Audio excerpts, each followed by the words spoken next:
पिता जब छोटे बच्चे को चलना सिखाता है तो वो पूरी कोशिश करता है चलने सिखाने, लेकिन जो चलना है ना वो स्वयं के अंदर से आता है। संभलना जिसे बोलते हैं, संभलना अपने अंदर से पैदा होता है, उसे पिता नहीं सिखा सकता है।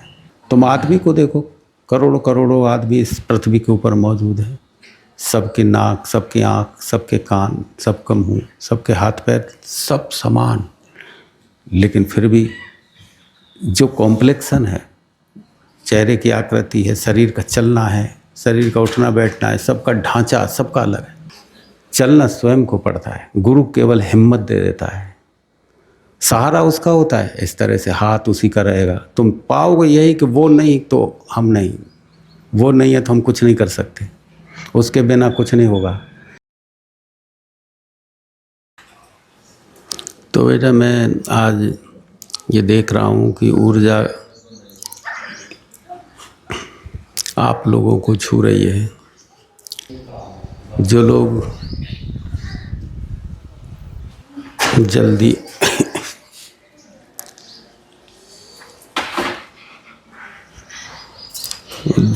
जल्दी तैयार हो जाते हैं वो जल्दी से चल पड़ते हैं। ऊर्जा तो फैली है चारों तरफ, लेकिन आपको छू नहीं पाती। इसका कारण है आप तैयार नहीं हैं। तैयारी अकेले को करनी पड़ती है। परमात्मा का रास्ता तुमसे जाता है और समाज का रास्ता है, संसार का रास्ता है, वो सब में होकर के तुमको करना पड़ता है। बाहर के जितने भी कार्य हैं उनमें एक दूसरे का साथ टटोल लेते हैं, टटोला जाता है, लेकिन जिस घड़ी अंदर चलने की बात होती है वो पैर स्वयं को ही बढ़ाने पड़ते हैं। दूसरे का साथ काम नहीं आता, वहाँ अकेले का रास्ता है। गुरु निमित्त होता है, वो तुम्हें आगे चला देता है, लेकिन चाल तुम्हारी स्वयं की बनती है। पिता जब छोटे बच्चे को चलना सिखाता है तो वो पूरी कोशिश करता है चलने सिखाने, लेकिन जो चलना है ना वो स्वयं के अंदर से आता है। संभलना जिसे बोलते हैं, संभलना अपने अंदर से पैदा होता है, उसे पिता नहीं सिखा सकता है। उसे सब सिखा देगा कि कैसे पैर आगे बढ़ाना है, कैसे खड़ा होना है, उसको साथ देगा, सब पूरी मेहनत कर देगा, लेकिन सद्भाव अंदर से पैदा होगा, उसे पिता नहीं दे सकेगा। तुम जब साइकिल चलाना सीखते हो तो जो सिखाने वाला है वो हैंडल को पकड़ना सिखाएगा, ऐसे पकड़ना, ऐसे पैडल मारना, सामने देखना, सब सिखा देगा। लेकिन तुम सोचो कि उसके सिखाने से कोई सीख जाता है? तैरना जब कोई सिखाता है तो सिखाने वाला जो गुरु है वो कहता है हाथ को ऐसे मारना, पैर को ऐसे चलाना, ऐसे सिखाने से कोई सीख जाता है? सीखना अंदर से आता है, संभलना अंदर से आता है। ऐसे सिखा दे, कोई किताब में लिख दे भाई ऐसे पैडल मारने से, ऐसे हैंडल पकड़ने से साइकिल सीख जाता है, तो पढ़ ली तुमने किताब में, अब मार लो पैडल और चला लो साइकिल। हाथ को ऐसे मारना है, पैर को ऐसे मारना है, किताब में से पढ़ ली, पूरा विज्ञान पढ़ लिया, अब तैरना सीख के बताओ कोई। संभलना स्वयं को पड़ता है, संभाल अंदर से आती है। इसी तरह गुरु निमित्त होता है, वो तुम्हें पूरी कोशिश करके संभाल करके तुम्हें खड़ा कर देता है, लेकिन जो संभलना है ना वो अंदर से पैदा होती है। ये संभाल जो है वो स्वयं का दीपक स्वयं को बनना है, कोई दूसरा सहायक नहीं होता इसमें। दूसरा सिर्फ तुमको मदद कर सकता, गुरु तुम्हारा निमित्त बता सकता है। संभलना, जो संभाल है उसी को तैयार होना कहते हैं कि अब तुम तैयार हो गए। जब संभाल आती है अंदर से, धीरे धीरे करके संभाल आती है, तो तुम्हें धीरे हल्के अनुभव होने लगते हैं। कभी शरीर कंपने लगता है, तो रोने का भाव होने लगता है, तो नाचने का होने लगता है, तो संभाल। ये किसने सिखाया तुम्हें रोना? किसने सिखाया तुम्हें कपकपी? किसने तुम्हें नाचना सिखाया? किसी ने नहीं। और नृत्य ऐसा नहीं है कि नाचने की कला से नृत्य आता हो। तुम्हारे हाथ पैर इधर उधर अपने आप उठ जाते हैं, तुम्हारे पैर अपने आप चलने लगते हैं, तुम्हारे किस तरह शरीर घूमने लगता है। कौन सिखाता है? अंदर से आता है। अंदर से आता है नृत्य। ये संभाल अंदर से आती है। ये हाथ इधर उठाना है कि इधर उठाना है, कि हमको हाथ जोड़ने, ये अंदर से पैदा होती है। दूसरा तो तुम्हें सिर्फ एक सहारा दे सकता है अंदर से। जिस घड़ी अंदर से पैदा होती हैं चीज़ें तो रोक नहीं पा सकते तुम, रोकोगे नहीं। अंदर से पैदा होगी तो तुम देखते रह जाओगे। ऐसा तुम्हें कभी नाचा ही नहीं। मैं तो जानता भी नहीं कि ये कई साधक तो मुझे बताते हैं कि गुरुजी वो उधर दक्षिण का नृत्य निकलता है। जैसे दक्षिण में लोग नाचते हैं ना, दक्षिण का नृत्य अलग ढंग का होता है, ऐसा निकलता है नृत्य। बहुत से पता है क्लासिकल निकलता है। कुछ कहते हैं कि मुझे पता ही नहीं हाथ पैर किधर चले जाते हैं। तो ये क्या है? ये अंदर से जो संभलते हो ना तुम, वो अपने आप पैदा होने वाली चीज़। इसमें तुमको कुछ करना नहीं पड़ता, अपने आप निकलता है। किसी का कुछ निकल जाता है, किसी का कुछ निकल जाता है, किसी का कुछ। हर नाच 100 व्यक्ति नाच रहे हैं, लेकिन 100 के नाचने में सबका अलग अलग है। नाच सबका अलग अलग है। कोई कैसे ढंग से नाच रहा है, कोई कैसे ढंग से नाच रहा है। रोने वाले 100 हैं, लेकिन सबका रोना अलग अलग है। किसी के अंदर से कुछ और ढंग से रोना निकल रहा है, किसी का और ढंग से निकल रहा है, किसी का और ढंग से। कोई लोटपोट होने वाले सैकड़ों हैं, लेकिन कोई किसी ढंग से लोटपोट हो रहा है, कि किसी ढंग से हो रहा है। कि परमात्मा के जो परमात्मा के यहाँ से जो भी कुछ निकलता है या बनता है, उसमें विविधता है। सब चीज़ अलग। तुम देखो यहाँ हर तरह के फूल अलग अलग हैं, हर तरह के पेड़ अलग अलग हैं। प्रत्येक चीज़ जो परमात्मा ने बनाई, कोई भी चीज़ ले लो, उसमें सब में विविधता है। एक सी होते हुए भी सब में अलग है। 100 पेड़ है एक ही डिजाइन के, 100 पेड़ एक ही तरह के हैं। जैसे नीम का ले लो, पीपल का ले लो, खजूर का ले लो, सब है, लेकिन उनकी सबकी डिजाइन अलग है। करोड़ों करोड़ों पेड़ एक से हैं। जैसे नीम का पेड़ है, लाखों पेड़ है, लेकिन उनकी हर एक की डिजाइन में फ़र्क होगा। कोई छोटा है तो कोई लंबा है तो कोई चौड़ा ज़्यादा है। डिजाइन एक से नहीं। बीज सबके एक है, लेकिन सब में कुछ थोड़ा नुक फर्क होगा। तुम आदमी को देखो, करोड़ों करोड़ों आदमी इस पृथ्वी के ऊपर मौजूद है। सबके नाक, सबके आँख, सबके कान, सबका मुँह, सबके हाथ पैर, सब समान, लेकिन फिर भी जो कॉम्प्लेक्सन है, चेहरे की आकृति है, शरीर का चलना है, शरीर का उठना बैठना है, सबका ढांचा सबका अलग है। तुम पीछे से भी किसी को चाल देख करके चलते हुए को बता सकते हो कि ये आदमी वो है। शकल को देख करके पहचानते हो कि भाई ये इसका नाम ये है, इसका नाम ये है। सबकी पहचान अलग है, जबकि सबके आँख, नाक, मुंह सबके बराबर, थोड़ा थोड़ा अंतर सब में जरूर है। तो परमात्मा के यहाँ जो भी कुछ बनता है वो सब में विविधता है, एक जैसा कभी नहीं बनता। जुड़वा बच्चे भी क्यों ना हो, एक साथ पैदा होने वाले बच्चे हैं, और तुमको लगेंगे कि शकल सूरत सब एक साथ, लेकिन फिर भी कुछ अंतर जरूर रहता है। थोड़ा अंतर जरूर रहेगा, चाहे वो बराबर लगे, सब कुछ एक, लेकिन थोड़ा अंतर ले। क्योंकि ऐसा प्रकृति में होता ही नहीं कि समान हो जाए, सब का अलग अलग। सब इस संसार में सब अलग अलग, लेकिन जो ही तुम अपने कदम अंदर बढ़ाते हो, अंदर एक संसार अंदर है, एक संसार बाहर है। ये बाहर का जगत है जिसे तुम भोगते हो और देखते हो विविधता में, लेकिन अंदर जब प्रवेश करते हो वहाँ सब अकेले पैर बढ़ाने पड़ते हैं। वहाँ अकेले, या तुम किसी के साथ चलते हो तो अंदर जब पैर बढ़ाने पड़ते हैं तो गुरु तुम्हें सहारा देता है।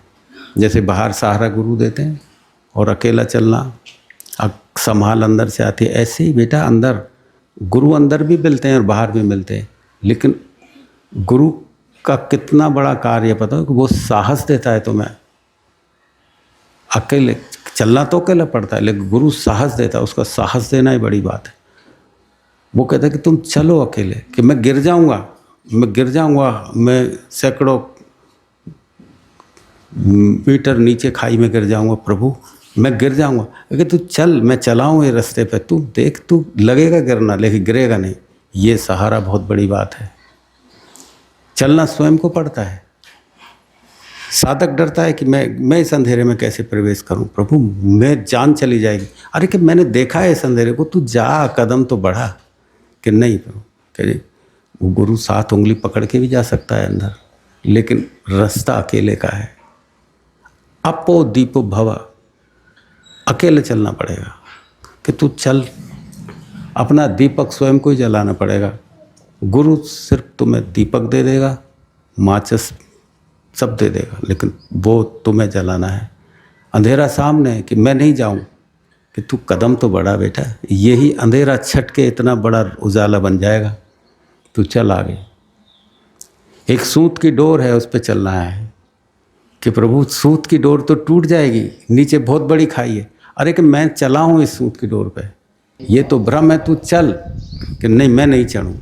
गुरु सिर्फ कहता है तू चल के देख। चलना स्वयं को पड़ता है, गुरु केवल हिम्मत दे देता है, सहारा उसका होता है। इस तरह से हाथ उसी का रहेगा। तुम पाओगे यही कि वो नहीं तो हम नहीं, वो नहीं है तो हम कुछ नहीं कर सकते, उसके बिना कुछ नहीं होगा। तुम्हारा पिता नहीं है तो तुम कैसे, तुम्हारी परवरिश कौन करेगा? लेकिन पिता निमित्त ही तो है। जीना तो तुम्हारे अंदर से आता है, जीवन तो तुम्हारे अंदर है, तुम्हारे अंदर से विकसित होगा जीवन। पिता सिर्फ बाहर से संभाल करेगा। तुम गिरोगे तो वो उठा लेगा, तुम नए कदम बढ़ाओगे तो डरोगे तो पिता कहेगा नहीं नहीं मैं बढ़ाऊँ आगे, तू बढ़ आगे, तू घबरा मत, मैं हूँ तेरे पीछे, तू चल रहा। अंदर से चलना तुम्हें पड़ेगा, बाहर की संभाल जैसे पिता करता है। बाहर तुम देखते हो कि सब, तुम माली जब बीज बोता है तो कितनी संभाल करना पड़ता है, लेकिन अंकुरण पैदा नहीं कर सकता। अंकुरण के लिए जोर बीज को ही लगाना पड़ता है। पर पानी देगा, उसमें खाद देगा, कितनी साल संभाल करेगा बीज की, लेकिन अंकुरण उसमें से ही निकलेगा। बीज को स्वयं फटना पड़ता है, जोर स्वयं को लगाना पड़ता है, तब अंकुरण पैदा हो। माली अंकुरण पैदा नहीं कर सकता, बस वो खाद पानी दे सकता है, संभाल कर सकता है। लेकिन उसका खाद पानी देना और संभाल करना, यही बहुत बड़ी बात है। वो नहीं हो तो बीज सड़ जाए, वो नहीं हो तो बीज सड़े। ऐसे ही अंदर यदि गुरु का सहारा ना हो तो एक कदम नहीं चल सकता, लेकिन होता है निमित्त है, चलना स्वयं को ही पड़ता है। अपो दीपो भवा, स्वयं को अपनी संभाल स्वयं करनी पड़ेगी, इससे पहले नहीं। स्वयं पैर उठाने पड़ेंगे, तुम्हारे ही कदम परमात्मा पे तक पहुँचेंगे। तो मैं ही सीढ़ियाँ चढ़नी है, गुरु तो हाथ छुड़ा लेगा। एक अवस्था आती है जहाँ तक पिता साथ देता है, जहाँ तक तुम चलना सीखते हो पिता पूरी संभाल करेगा। लेकिन जब तुम चलने लग जाते हो, पिता उंगली पीछे कर लेगा। क्यों करेगा? क्योंकि यदि मैंने इसकी उंगली पकड़े रखी तो इसका चलना नहीं होगा। अकेले चलने के लिए, दौड़ने के लिए पिता को उंगली हटानी पड़ती है, और पिता खुश होता है जब अकेला दौड़ता है। वो जब खुश होता है कि अकेला दौड़ने लग गया, अब मेरी उंगली पकड़ने की क्या ज़रूरत है। उंगली तब तक ही थामी जाती है जब तक सिखावन अंदर से नहीं आई, संभलना अंदर से नहीं। जब संभलना आ गया तो अंदर भी यही है, जब अंदर बाहर एक समाना, अंदर भी यही है कि गुरु साथ देगा उस स्थिति तक जहाँ तक तुम संभलना नहीं सीख जाते हो। संभलना सीख जाते हो, वो पीछे हटेगा। अब इसको वो उस समय इतना एकांत, इतना एकाकी होता है कि अंदर प्रवेश करना लगभग असंभव हो जाए कि मैं नहीं जाऊं, मैं कैसे प्रवेश करूं, आप चलो साथ, मैं तो नहीं जाऊं अंदर, मर जाऊंगा, मिट जाऊंगा। अरे वो सारे प्रयास मिटाने के लिए तो किए जा रहे हैं, बनाने के लिए प्रयास थोड़ी होता है गुरु का कोई, वो मिटाने के लिए प्रयास होता है। कि तू अंदर तो प्रवेश कर, कि नहीं जाऊँ को तुम भी साथ चलो। उंगली धक्का दे देता है, ऐसे चल, मैं पीछे रहता हूँ। वो धक्का उसकी जान लेने के लिए नहीं, जीवन देने के लिए धक्का होता है कि तू चल। सीखने के लिए ऐसा ही करना पड़ता है। जैसे साइकिल चलाना सिखाते हो तो थोड़ा थोड़ा उसको सब बता दिया, ये हैंडल पकड़ो, ये करो, थोड़ा साधना बता दी, फिर उस सिखाने वाला धक्का दे देता है। फिर डर की वजह से सीखता है आदमी। संभाल अंदर से फिर आती है। जब डर लगता है तो अंदर से संभाल अपने आप आ जाती है। पकड़े ही रहो, कब संभलेगा? नहीं संभलेगा, वो तो सहारा ढूंढता ही रहेगा, सहारा पकड़ता रहेगा, कैसे चलेगा? तो जब थोड़ा थोड़ा संभलना सीखता है कि भाई अब सही है, तो गुरु को पीछे होना पड़ता है। तब बिल्कुल उसे कहते हैं कैवल्य, उसे बिल्कुल अकेला। बस जैसे ही तुम अकेले होते हो तो ही तुम उस परम चैतन्य बन जाते हो। परम उस समय पे जो तुम होते हो वो परमात्मा ही होते हो। आपो दीपो भव, अपना ही दीपक स्वयं को बनना है। तुम्हारे पैर स्वयं उठाने हैं। दूसरे की साधना बनती है, दूसरे चलता है, वो उसके अपने पैर हैं। उसको देख करके कॉपी मत करो कि ये नाच रहा है ऐसे मैं नाचूं, ये रो रहा है ऐसे मैं ना रोऊं। दूसरे का साथ तो छोड़ना ही पड़ेगा। हाँ, इसको कुछ हो रहा है, तुम्हें नहीं हो रहा, इसके लिए रो कि मैं भी इसकी तरह कैसे रो सकता हूँ। ये नाच रहा है अपने आप डूब करके, मैं भी इस डूबने में कैसे शामिल हो सकता हूँ, अपने ही डूबने में कैसे शामिल हो सकता हूँ। तो जिस घड़ी भी वो ऊर्जा छूने लगती है और तुम्हारे अंदर ये पैदा होता है तो तुम संभलना सीख गए। तो आज मैं देख रहा था कि ऊर्जा कल से कहीं अधिक ऊर्जा छू रही है लोगों को, और कुछ नए लोग भी जो आए होंगे उनको भी इसका एहसास होने लगा होगा, कि उनको भी कुछ लगा होगा कि भाई कुछ है अलग से यहाँ पे। तो आप जिस घड़ी तैयार होते हो तो इसी को तैयारी बोलता हूँ मैं। अपने तरफ मुड़ते हो तो लगता है कि मुझसे बुरा कोई भी नहीं है। निजता की तरफ जब बढ़ता है तो लगता है कि यार मैं अपने को इतना अच्छा समझता था। वो अच्छा दूसरों की वजह से समझते थे। दूसरे तुम्हें कैसा देखना चाहते हैं वैसा तुम बन गए। आदमी ऐसा है नहीं, दूसरे कैसे देखना चाहते हैं तुम्हें वैसे तुम कपड़े पहन लेते हो। दूसरा कैसे देखना चाहे वैसे तुम बोल लेते हो। तुम्हारे अंदर से नहीं निकल रहा है कुछ भी।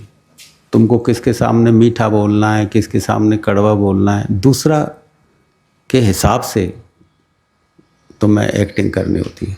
किसके सामने मीठा बोलना पड़ता है कि वो मीठा बोलोगे तभी हिसाब बनेगा। कड़वा किसके सामने बोलना है तो दूसरा संचालित कर रहा है तुम्हें।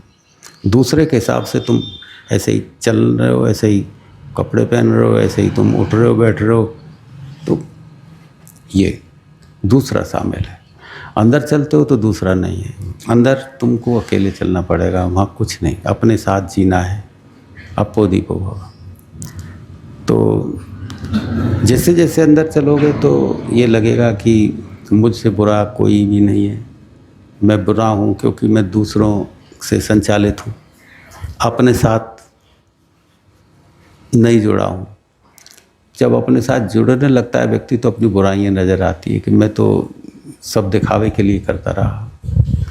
मैं तो जो भी करता था वो उसमें तो कहीं भी ऐसा नहीं था निष्कपटता, कहीं ऐसी निष्कपटता नहीं थी। जो भी कुछ था वो कपटपूर्ण था। जैसे तुम कहते हो ना कि भाई मेरी कोई गलती नहीं है, ये अहंकार के शब्द हैं। जिन लोगों के अहंकार गिर गए उन्होंने कभी नहीं कहा, वो तो कहते हैं कि मैं तो गलती का पुंज हूँ, मैं तो बुरा हूँ, बुरा सब कुछ बुराई मेरे अंदर मौजूद है। जिनका अहंकार, जिसके अहंकार नहीं गिरे, जो अहंकार में जीता वो कहता है इस बात को, मेरी कोई गलती नहीं है, मैंने क्या किया गलत, मैं से ऐसा होता ही नहीं, मैं तो जहाँ तक कोशिश होती है मैं तो पूरा भला करता हूँ। ये अहंकार से निकलता है, क्योंकि अहंकार अपने को बचाता है। ये जो अहंकार है ना, इसका मतलब क्या है? स्वयं को बचाने का जो कार्य करे वो अहंकार है। जब ये दांव पे लगता है तो आँखें अलग ढंग से खुलती हैं। तो ये अपने को बचाने में कुशल है, चाहे झूठ बोल के बचा ले, चाहे सच बोल के बचा ले, बाकी ये स्वयं को बचाने का कार्य करता है, ये अहंकार। और जब तुम स्वयं बच जाते हो तो ये संसार के लिए काफ़ी हो, तुम स्वयं बच जाए संसार के लिए, अपना जो तुम कर रहे हो, शादी विवाह, अपने काम चला रहे हो, काफ़ी है। स्वयं को बचाने के लिए संसार तुमको मिल ही जाता है।